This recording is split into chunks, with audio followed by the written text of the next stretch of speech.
తమిళ్లో ఎందుకు చెప్పారు మీరు? తమిళ్లో ఎందుకు చెప్పారు? యాక్చువల్గా Maheshwar Reddy sir you have to answer first of all. నేను ఇంకేదో కాన్ఫిడెంట్ గా అడుగుదాం అనుకున్నాను మిమ్మల్ని.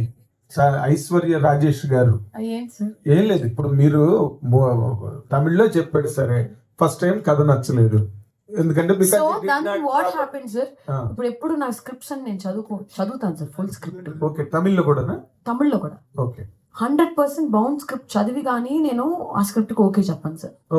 అండ్ ఐ హ్యావ్ నాకు కొన్ని ఫ్రెండ్స్ కూడా ఉన్నారు సార్, క్లోజ్ ఫ్రెండ్స్ రైటర్స్ చెన్నైలో. Like I'm very confused with the script. నాకు సమ్టైమ్స్ ఒక ఒపీనియనేటెడ్ నేను తీసుకుంటాను సార్ నా స్క్రిప్ట్స్ ప్రకారం. సో నాకు చాలా క్లోజ్ ఫ్రెండ్స్ డైరెక్టర్స్ ఉన్నారు, రైటర్స్ ఉన్నారు. ఐ హ్యావ్ అ టీమ్ లాగా పనిచేస్తాం sir. So I make them read. మేము నా ఇంటి కింద ఒక చిన్న ఆఫీస్ రూమ్ ఉంది. ప్రతి కథని ఒక 4-5 డిస్కస్ చేస్తాం సార్. ఇప్పుడు మీకు ఒక ఒపీనియన్ ఉంటుంది, మీకు ఒక ఒపీనియన్ ఉంటుంది. Sometimes some people will like the film, will not like the film. ఎంత ఎక్స్ట్రాడినరీ ఫిల్మ్ ఉన్నా కొన్ని మందికి నచ్చదు. So I want know why you didn't like the film.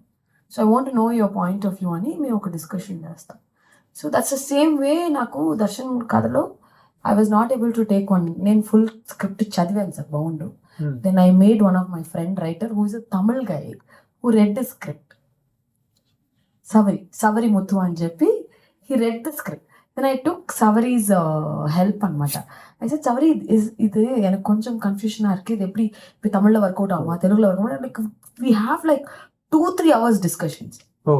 It's not like ఒక స్క్రిప్ట్ మనం ఊరికే యాక్సెప్ట్ అలా చేసేయండి సార్. నేను కొంచెం టైం తీసుకుంటాను because I'm very careful choosing my films.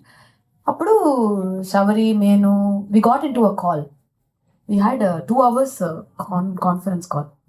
తనకి తెలుగు రాదు, అతనికి తినకి తమిళ్ రాదు వచ్చు అనుకుని తకాలు చెప్పాడు.